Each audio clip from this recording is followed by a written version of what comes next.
Kita bahas program makan siang gratis Prabowo Gibran yang dibahas di sidang Kabinet Presiden Jokowi.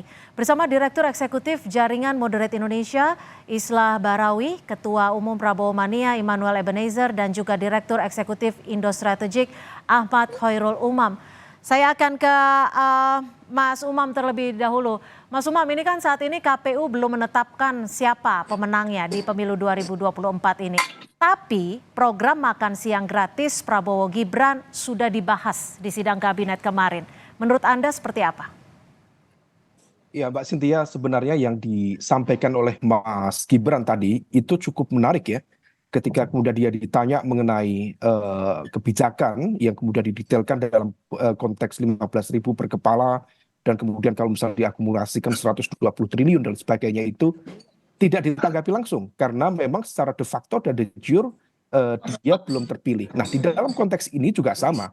Memang kalau misal kita merujuk pada konteks keuangan negara, seharusnya memang konteks kebijakan ini dirumuskan nanti. Bahkan dari sisi etika politik, terlebih ketika kemudian KPU sendiri sebagai penyelenggara negara belum menegaskan, misalkan mengetok siapa yang menjadi pemenang dari Pilpres saat ini. Memang dari sisi gap suara tentu ada gap yang cukup signifikan. Tetapi bicara tentang etika pemerintahan tentu ada baiknya. Pak Jokowi itu sering sekali memberi pesan kepada kita, kepada masyarakat untuk ojo ke susu, jangan gerusa-gerusu, jangan tergesa-gesa. Sehingga kemudian kalau misal konteks kebijakan itu diletakkan pada basis perumusan anggaran 2025, dan dilakukan per hari ini misalnya, itu menjadi agak tergesa-gesa itu. Karena kalaupun waktunya masih ada cukup banyak. Ya, Saja misalnya sampai bulan Maret KPU mengetok, dan bahkan kalau misal kita merujuk ke Undang-Undang Nomor 13 Tahun 2003 tentang keuangan negara, rumusan anggaran kebijakan, konteksnya rumusan keuangan negara itu masih bisa kemudian nanti diketoknya selambat-lambatnya sekitar 2 bulan sebelum mas anggaran baru itu berjalan. Artinya masih ada cukup banyak ruang, tapi kenapa sampai di sini gitu? Bung Noel melihat ini seperti apa? Dibilang dinilai tergesa-gesa dan juga dinyatakan secara etika tidak pantas menurut Anda? Ya nggak apa-apa lah pada ngomong tidak pantas atau pantas. Yang jelas niat dan tujuannya kan baik, agar kita menghadapi 2045 nanti kita bisa menghasilkan sumber daya yang unggul dan baik. Ini menjadi program unggulan Prabowo Gibran nanti, apalagi Mas Gibran tadi sudah menyampaikan, ya saya secara etik tidak mungkin menyampaikan hari ini karena dia belum secara definitif menjadi wapres yang sesungguhnya. Karena hari ini kan masih wapresnya Pak Ma'ruf Amin. Jadi saya rasa sudah cukup jelas lah apa yang direspon oleh Mas Gibran, apalagi Pak Prabowo ya, bicara tentang makan gratis ini kan itu sudah menjadi program beliau nanti di 2000. Tapi gini Bung Noel, kenapa sih harus dibahas saat ini? Kalau dilihat kan tadi sudah dilihat-lihat waktunya sebenarnya masih panjang. Ya, agar proses transisi nanti itu tidak terlalu repot lagi, kan sederhana, nggak susah menjawabnya. Ketahuan juga nih kan bagian dari program koalisi kok, koalisi pemerintahan. Jadi saya rasa tidak ada yang harus dipersulit, harus ada diribet-ribetin lah. Pada ujungnya nanti koalisi ini bagian dari pemerintahan Pak Jokowi. Tapi kan pengumuman resmi KPU juga belum ditetapkan. Ya makanya kan tadi disampaikan oleh Mas Gibran, ya saya sudah etik karena saya belum definitif menjadi wapres gitu. Nah kemudian nanti 2024 nanti Oktober, tanggal 20 Oktober nanti pelantikan presiden. Nah itu program itu kan tinggal running, tinggal jalan, tidak lagi susah-susah lagi gitu loh. Tapi kan kita sudah lihat bahwa hasilnya kan udah pasti, kita tahu siapa pemenangnya. Hanya menunggu kepastian dari keputusan KPU. Artinya tidak lagi bisa digugat-gugat lah soal kemenangannya siapa. Kan kita tidak mau bicara tentang ke belakang lagi, kita bicara tentang ke depan. Ke depan itu yang jelas nanti 20 Oktober ada pelantikan presiden. Setelah pelantikan presiden ada yang namanya presiden yang definitif, kemudian baru menjalankan program. Kalau menurut Mas Islah sendiri seperti apa Mas Islah? Untuk program makan siang gratis yang sudah dibahas di pemerintahan saat ini? Saya terus terang begini ya, kalau kita berbicara tentang program makan siang gratis ini kan kita berbicara anggaran sebenarnya. Ya. Kita yang membuat saya heran juga kenapa harus dibahas oleh pemerintahan hari ini, sementara kita tahu APBN 2023 mengalami defisit dan ini anggaran yang untuk tahun ini sedang berjalan dan kita tidak tahu ke depan itu akan seperti apa anggaran kita. Apakah kita mengalami defisit juga seperti tahun 2023 kemarin? Tapi yang menjadi satu poin terpenting dari saya adalah bagaimanapun program makan siang gratis ini adalah programnya Prabowo Gibran. Yang mengherankan buat saya, mengapa Jokowi kok seolah-olah ingin mengambil panggung itu, seolah-olah program ini adalah bagian dari legasinya Jokowi. Nah ini yang membuat saya sedikit bertanya-tanya gitu. Padahal ini betul-betul orisinil, genuine pemikiran dari Prabowo Gibran. Tapi kenapa Pak Jokowi seolah-olah men-take over program ini, seolah-olah dia ingin memanggungkan, berada di dalam panggungnya dia. Kalau dugaan Anda dia. apa? Ya menurut saya bahwa Pak Jokowi menurut saya sangat optimis bahwa Prabowo Gibran akan menjadi pemenang. Yang kedua adalah Pak Jokowi meskipun banyak pengamat mengatakan ini kok sepertinya tidak etik. Kita tidak usah lagi membahas soal moral, soal etik. Ketika semua dimulai dari penyimpangan soal moral dan etik, kita tidak perlu berekspektasi banyak tentang moral dan etik. Saya kira sudahlah, lupakan itu semua. Sekarang ini suka-suka Pak Jokowi. Besok Pak Jokowi akan memberikan gelar kehormatan 4 bintang kepada Pak Prabowo tanpa menghargai perasaan korban penculikan 98 dan seterusnya dan seterusnya. Oke, gimana Bang Noel? Dinilai kita tidak perlu lagi lah bahas soal etik, soal moral. Artinya mungkin secara tidak langsung dinilai banyak yang dilakukan pelanggaran etik dan moral. Menurut Anda? Kan sudah disampaikan kan berkali-kali oleh Prabowo Gibran bahwa Prabowo Gibran akan melanjutkan programnya Pak Jokowi. Salahnya di mana? Dan itu kan disampaikan berkali-kali. Kami akan melanjutkan programnya dan legasi Pak Jokowi. Kemudian Pak Jokowi memprogramkan untuk anggaran 2025 soal makan gratis. Salahnya di mana? Toh semua orientasinya untuk rakyat, kok kecuali untuk keluarganya Pak Jokowi, keluarganya Pak Prabowo. Kan itu tidak buat rakyat dan bangsa ini. Karena kita mau menghadapi 2045 nanti, kita mendapatkan yang SDM unggul. Itu pertimbangannya. Maksud saya udahlah jangan terlalu politis melihatnya. Toh nanti pemilu masih ada lagi 2029. Yuk kita ngubah 2009, menuju 2009 kan dapat orang-orang cerdas, nggak mendapatkan orang-orang idiot, politis-politis idiot. Kalau kalah marah-marah, kayak gitu-gitulah. Udah kita bicara tentang ke depan. Kalau kita sepakat bahwa Indonesia ini membutuhkan pemimpin yang baik, membutuhkan SDM yang baik, biarkanlah program-program kerakyatan itu dipimpin oleh Prabowo Gibran nantinya. Apalagi Pak Prabowo Gibran itu bicara tentang pemerintahan yang berkelanjutan, melanjutkan programnya Pak Jokowi ke depan. Itu kan jelas bahasanya Pak Prabowo dari awal. Kami adalah akan melanjutkan programnya Pak Jokowi dan Maruf Amin. Melanjutkan. Oke, Mas Umam, apa sih sebenarnya menurut Anda pertimbangan politik Presiden Jokowi? Karena kan kita tahu kalau tadi sudah banyak dibahas bahwa kemungkinan masih ada yang defisit, apalagi KPU juga belum menetapkan secara resmi, tetapi secara tidak langsung dibahas di rapat kabinet terkait program di salah satu capres cawapres gitu ya. Tapi pembahasannya kami kembali usai jeda. Tetap bersama kami di Kompas Petang.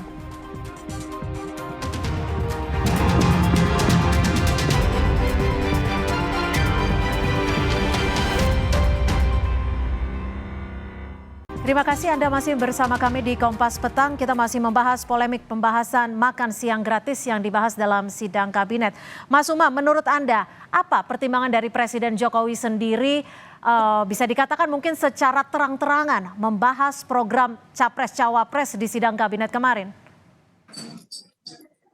Ya, barangkali ini adalah sebuah ekspresi bentuk kepercayaan diri ya, atau surplus kepercayaan diri tepatnya. Ketika kemudian melihat fakta angka elektoral di Pilpres yang memang memiliki gap yang terlampau jauh. Sehingga kemudian mau dilakukan perlawanan secara konstitusional melalui Mahkamah Konstitusi maupun perlawanan dalam konteks politik melalui angket misalnya, rasa-rasanya agak sulit untuk kemudian berhadapan-hadapan dengan itu. Maka kemudian Pak Jokowi barangkali mencoba untuk memberikan pesan kepada publik bahwa dia juga menyiapkan landasan bagi datang ke pemerintah baru yang kemudian nanti akan diproses dalam transisi kekuasaan, transisi kepemimpinan di momentum Oktober 2024 ini. Sehingga ada semacam fokus yang berbeda, karena tentu yang yang perlu dilakukan oleh Pak Jokowi adalah melunasi janji-janji kampanye yang Pak Jokowi sendiri dulu janjikan kepada rakyat, bukan justru kemudian malah fokus pada janji kampanye kepada terutama bagi pemerintah yang baru ini. Nah, yang terpenting adalah dari sisi anggaran itu harus dipikirkan betul. Kemudian dari sisi distribusi, tentu mekanisme filternya seperti apa harus dijelaskan kepada publik, karena tidak semua 40 juta siswa itu berhak untuk mendapatkan makan siang gratis itu, termasuk susu gratis itu, karena banyak di antara mereka yang dari kalangan ekonomi menengah atas. Bagaimana kemudian mentarget mereka yang terkategori miskin atau hampir miskin, termasuk pola distribusinya. Apakah mau sama misalnya dengan Swedia, Finlandia, Norwegia, Belgia, atau Jepang yang didistribusikan melalui sekolah-sekolah secara rutin. Nah, ini yang kemudian belum terjelaskan dengan baik.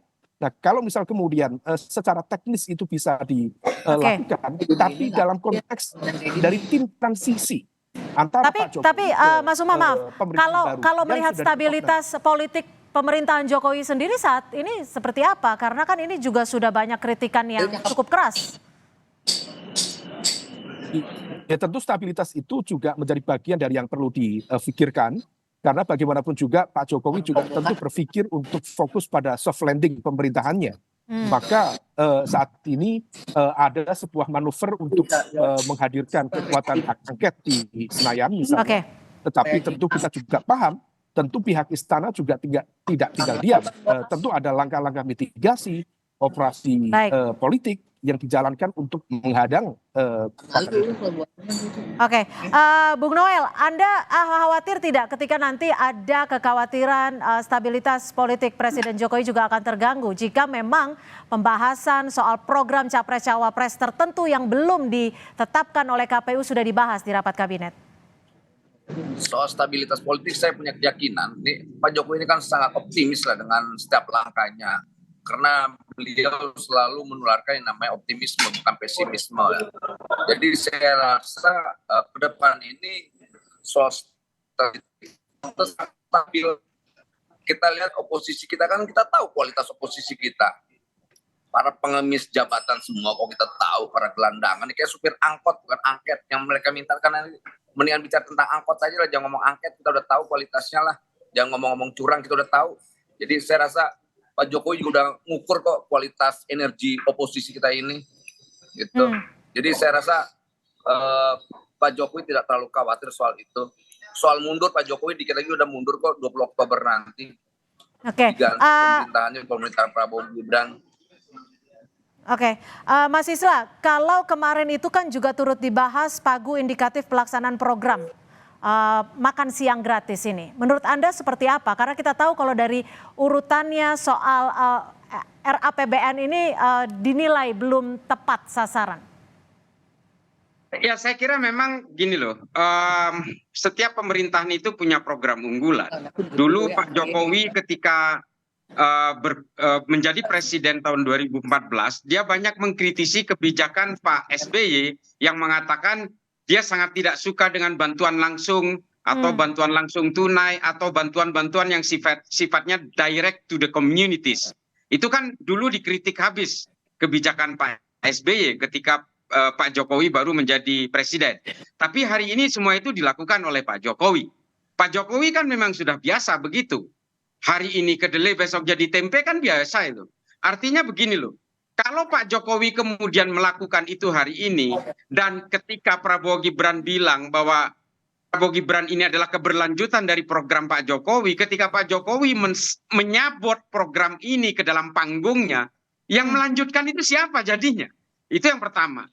Yang kedua adalah saya terus terang ingin menanggapi pernyataan Bung Noel tadi. Ini bukan soal menang dan kalah. Saya secara pribadi sudah menganggap Prabowo Gibran ini sudah menjadi presiden dan wakil presiden. Saya pribadi ya. Saya sudah tidak berharap banyak soal angket, soal segala macam. Karena begini loh, ketika Pak Jokowi melanggar moral menjadikan anaknya sebagai cawapres, maka dengan sendirinya dia akan berani melanggar moral untuk menjadikan anaknya menjadi seorang wakil presiden.